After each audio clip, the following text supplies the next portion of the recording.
Hello friend, तो आज हम आपको बताने वाले हैं कार्बोहाइड्रेट क्या है। इससे पहले आपको बताएंगे पोषक पदार्थ क्या होता है। तो पोषक पदार्थ जानने के लिए मतलब है क्या कि जिस पदार्थ से हमें ऊर्जा प्राप्त होती है और वो पदार्थ हमारे मेटाबॉलिक क्रिया के लिए नियंत्रण करता है, तो उसे पोषक पदार्थ कहते हैं। तो दोस्तों पहला बात है क्या कि पोषक पदार्थ क्या होता है। तो पोषक पदार्थों से हमें ऊर्जा मिलती है और यह हमारे पाचन क्रियाओं के लिए जिम्मेदार होता है। और ये पोषक जो पदार्थ होता है वो दो तरह का होता है। एक होता है मुख्य पोषक पदार्थ, एक क्या होता है मुख्य पोषक पदार्थ, जिसे स्थूल पोषक पदार्थ या तत्व भी कहते हैं। अब मुख्य पोषक पदार्थ कौन कौन में आते हैं, ये याद रखिएगा। कार्बोहाइड्रेट, सीएच में दोस्तों कार्बोहाइड्रेट, प्रोटीन, वसा। फैट मतलब वसा। तो मुख्य पोषक तत्व कौन होते हैं, कार्बोहाइड्रेट, प्रोटीन होता है और वसा होता है। अब है क्या इसी प्रकार दूसरा जो है सेकेंडरी या द्वितीयक पोषक तत्व, ये कौन होते हैं, तो आपका विटामिन होता है, वाटर होता है और मिनरल्स होता है। इससे ऊर्जा आपका कम मात्रा ऊर्जा नहीं मिलती है, लेकिन हमारे शरीर के क्रियाओं के लिए बहुत ज्यादा जिम्मेदार होते हैं। तो आपसे पूछा जाएगा कि मुख्य पोषक तत्व कौन से हैं, कार्बोहाइड्रेट, प्रोटीन, वसा। और पूछा जाए द्वितीयक पोषक तत्व कौन से हैं, तो विटामिन है, आपका जल है और क्या है मिनरल्स है। मिनरल्स मतलब दोस्तों कैल्शियम, मैग्नीशियम, ये सब आ जाएंगे। और नेक्स्ट पॉइंट आ जाएगा दोस्तों कि मुख्य पोषक तत्वों को गुरु पोषक तत्व कहा जाता है। क्या कहते हैं, मुख्य पोषक तत्वों को गुरु पोषक तत्व कहा जाता है और द्वितीयक पोषक तत्वों को लघु या अल्प पोषक तत्व कहा जाता है। और इसके अलावा दोस्तों पोषक पदार्थों को और तरीके से डिवाइड कर सकते हैं। एक आपका कार्बनिक पोषक तत्व और एक होगा आपका अकार्बनिक पोषक तत्व। कार्बनिक मतलब जिसमें कार्बन की मात्रा पाई जाएगी, जिस पोषक तत्वों में कार्बन की मात्रा पाई जाती है उसे कार्बनिक पोषक तत्व कहते हैं, और जिस पोषक तत्वों में कार्बन की मात्रा नहीं पाई जाती है उसे अकार्बनिक पोषक तत्व कहते हैं। अब आप कार्बनिक पोषक तत्व कुछ नाम याद रख लेंगे दोस्तों, कार्बोहाइड्रेट, प्रोटीन, वसा, विटामिन, ये सब कार्बनिक पोषक तत्वों में आते हैं। क्या क्या, कार्बोहाइड्रेट, प्रोटीन, वसा, विटामिन। और अकार्बनिक पोषक तत्वों में क्या आता है, तो वाटर आता है, मिनरल्स आता है। मिनरल्स दोस्तों कैल्शियम, मैग्नीशियम, पोटेशियम, सल्फर आते हैं। कैल्शियम दोस्तों हड्डियों को मजबूत करने में मजबूती देती है। अब ये जो कार्बोहाइड्रेट को दोस्तों पूरा डिटेल में जानते हैं कि कार्बोहाइड्रेट क्या होता है। तो सबसे पहले बात है कार्बोहाइड्रेट, आपसे पूछा जाएगा सरलतम सबसे सरलतम खाद्य पदार्थ कौन सा है या खाद्य तत्व कौन है, तो कार्बोहाइड्रेट है। और सबसे जल्दी आपको ऊर्जा भी प्राप्त करना है तो उसे क्या लेना चाहिए आपको, कार्बोहाइड्रेट। और कार्बोहाइड्रेट में जैसे कि आप ग्लूकोज का सेवन करते हैं, जैसे जो भी मतलब खिलाड़ी उलाड़ी होते हैं तो ज्यादातर किसका उपयोग करते हैं जल्दी ऊर्जा लेने के लिए, तो कार्बोहाइड्रेट। और कार्बोहाइड्रेट में क्या ग्लूकोज ज्यादातर वो लेते हैं। अब सवाल आता है कार्बोहाइड्रेट में कैसा बॉन्ड पाया जाता है। जब एक कार्बोहाइड्रेट दूसरे कार्बोहाइड्रेट से जुड़ेगा तो उसमें कैसा बॉन्ड पाया जाएगा, तो ग्लाइकोसाइटिक बॉन्ड पाया जाता है। कार्बोहाइड्रेट में कैसा बॉन्ड पाया जाता है, ग्लाइकोसाइटिक बॉन्ड। और दूसरा है क्या कि कार्बोहाइड्रेट कैसे प्राप्त होता है, तो प्रकाश संश्लेषण से आते हैं। कार्बोहाइड्रेट कहाँ से आते हैं या किसके द्वारा बनते हैं, तो प्रकाश संश्लेषण द्वारा आते हैं और फिर इससे जंतु इसे सेवन करते हैं। अब कार्बोहाइड्रेट जो है जनरली उसमें क्या क्या देखने के लिए मिलेगा, क्या क्या, तो कार्बन मिलेगा, हाइड्रोजन मिलेगा, ऑक्सीजन मिलेगा। कार्बोहाइड्रेट में कार्बन, हाइड्रोजन और ऑक्सीजन मिलते हैं।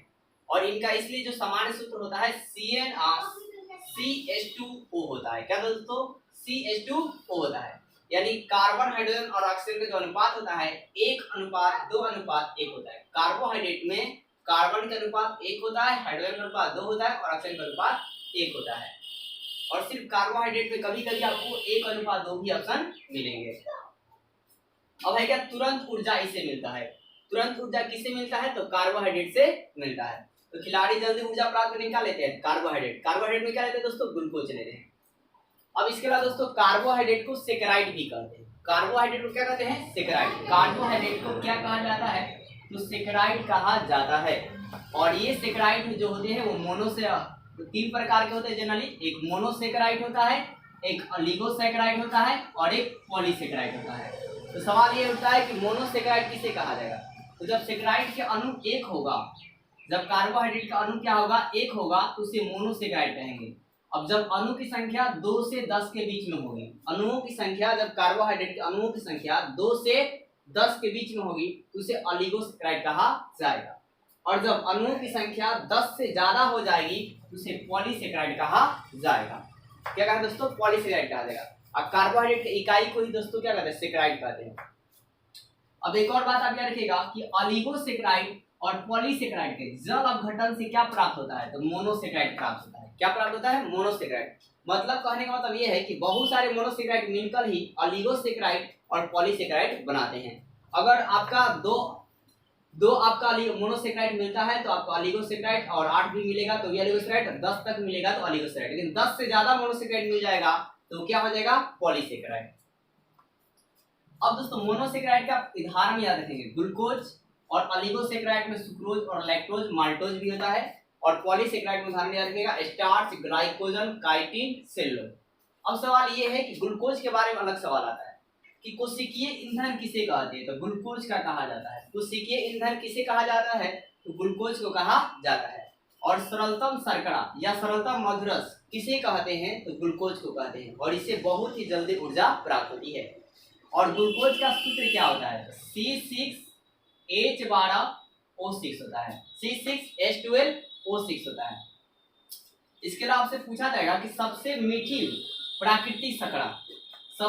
प्राकृतिक शर्करा कौन सा होता है, तो फ्रक्टोज होता है। क्या दोस्तों, फ्रक्टोज होता है, जिसे शहद शर्करा भी कहते हैं। क्या कहते हैं, शहद शर्करा भी कहा जाता है। अब है क्या इसके अलावा, अब दोस्तों सुक्रोज के बारे में जान लेते हैं, ऑलिगोसेकेराइड के बारे में सुक्रोज। तो सुक्रोज और क्या होता है, लैक्टोज। सुक्रोज का आपसे पेपर में फार्मूला पूछा जाएगा, क्या होता है, तो सुक्रोज का फार्मूला C12H22 और O11 होता है। क्या दोस्तों, सुक्रोज का जो फार्मूला होता है C12H22O11 होता है। और इसके अलावा दोस्तों सुक्रोज को शर्करा भी कहते हैं। क्या कहते हैं दोस्तों, शर्करा भी सिर्फ नाम से पूछा जाता है। अगर ये भी पूछ दे कि चीनी का जो फार्मूला क्या होगा, तो भी जवाब हमारा यही होगा, C12H22O11। सुक्रोज का, शर्करा का, चीनी का, इसके अलावा माल्टोज का भी। सब पदार्थ अलग अलग है, सुक्रोज, शर्करा, चीनी, ये तीनों नाम सेम है। और दोस्तों इसके अलावा माल्टोज का फार्मूला से पूछेगा तो क्या पड़ा, C12H22O11। अब आगे दोस्तों देखिए, है क्या, पॉलीसेकेराइड का उदाहरण में होता है स्टार्च, ग्लाइकोजन, काइटिन और सेलुलोज। तो जो स्टार्च होता है ये आपको कहाँ संचित होता है, तो पादपों के भोजन में संचित होता है। तो पूछा जाएगा आपसे कि पादपों के भोजन में क्या संचित होता है, स्टार्च संचित होता है। और जंतुओं के भोजन में क्या संचित होता है, तो ग्लाइकोजन संचित होता है। और काइटिन जो है वो कीटों का कवच, कीटों का जो कवच है वो किसका बना होता है, तो काइटिन का। इसके अलावा कवकों का भी पूछेगा कि कवकों का कवच किसका बना होता है, तो काइटिन का बना होता है। इसके अलावा दोस्तों क्या, पॉलीसेकेराइड में सेलुलोज भी आता है। और आपसे पूछा जाएगा कि प्राकृतिक बहुलक कौन सा है, तो वहां पर आप टिक लगाएंगे सेलुलोज। प्राकृतिक बहुलक या प्राकृतिक पॉलीमर कौन सा है, तो सेलुलोज है। अब कुछ दोस्तों आपका है क्या कि सबसे हमने बताया क्या कि सबसे मीठी प्राकृतिक शर्करा, सबसे मीठी जो है प्राकृतिक शर्करा कौन सा है, तो आपका है वो है फ्रक्टोज। क्या है दोस्तों, फ्रक्टोज, जिसको शहद शर्करा कहते हैं। लेकिन आपका है क्या कि इसके अलावा इससे भी ज्यादा मीठा जो है कृत्रिम शर्करा बनाया जाता है, जिससे मधुमेह रोगों के इलाज, मधुमेह रोगों के रोगियों को दिया जाता है। कृत्रिम शर्करा का उपयोग मधुमेह रोगियों के लिए किया जाता है, लेकिन इसे कोई एनर्जी आपको नहीं मिलती है, 0 कैलोरी आपका, मतलब इसमें शर्करा की मात्रा नहीं होती है, ये सिर्फ मीठा होता है। अब जैसे है क्या दोस्तों, इसमें सैकरीन, तो सैकरीन क्या होता है, जो चीनी से 500 गुना मीठा होता है, मतलब शर्करा से 550 गुना क्या होता है, मीठा होता है, ठीक है। और सैकरीन का उपयोग ज्यादातर पेपर में यही आता है कि सैकरीन का उपयोग कहाँ करते हैं, तो मधुमेह के इलाजों में किया जाता है। ये आपका मधुमेह के रोगियों के लिए कौन सा चीज देता है, तो सैकरीन को दिया जाता है। और ये चीनी से कितना मीठा होता है, तो 550 गुना मीठा होता है। इसके अलावा भी आप कुछ और याद रखेंगे कि स्पार्टेस, ये क्या होता है, तो चीनी से 100 गुना मीठा होता है। और है सुक्रोलोज, ये 600 गुना मीठा होता है। और आपका एलिटेम आपका 2000 गुना मीठा होता है। यानी पूछा जाए कि सबसे मीठा पदार्थ कौन सा है, कृत्रिम में सबसे मीठा शर्करा कौन सा है, तो आप क्या टिकम लगाएंगे, एलिटम। क्यों, कितना ये कितना मीठा है, चीनी से 2000 गुना क्या है, मीठा है। और प्राकृतिक वाला पूछेगा प्राकृतिक में सबसे मीठा कौन सा है, तो फ्रक्टोज है। इसके अलावा दोस्तों एक बात आप ये रखिएगा कि जो दूध होता है, दूध मीठा क्यों लगता है, दूध मीठा क्यों लगता है, तो लैक्टोज के कारण। किसके कारण दोस्तों, लैक्टोज के कारण। फिर एक दूध का जो है पीला रंग क्यों होता है, तो केसिन के कारण। किसके कारण दोस्तों? केसिन के कारण। केसिन प्रोटीन के कारण दूध का रंग कैसा होता है? तो पीला होता है। इसके अलावा दोस्तों आपसे पूछा जाए मोनोसेक्राइड कैसे लगते हैं, तो ये मीठे होते हैं। मोनोसेक्राइड कैसे होते हैं? मीठे होते हैं। ऑलिगोसेक्राइड भी कैसा होता है? तो मीठा होता है। लेकिन जो पॉलीसेक्राइड होता है ये दोस्तों फीका होता है। क्या होता है? फीका। मोनोसेक्राइड मीठा होता है, ऑलिगोसेक्राइड भी मीठा होता है और पॉलीसेक्राइड भी मीठा होता है। दोस्तों अगर आपको वीडियो अच्छी लगे तो वीडियो को लाइक और सब्सक्राइब जरूर करें और साथ ही कमेंट करना नहीं भूलें। ज़्यादा से ज़्यादा वीडियो को शेयर भी करें। जय हिंद, जय भारत। देखिए समझ में आया है?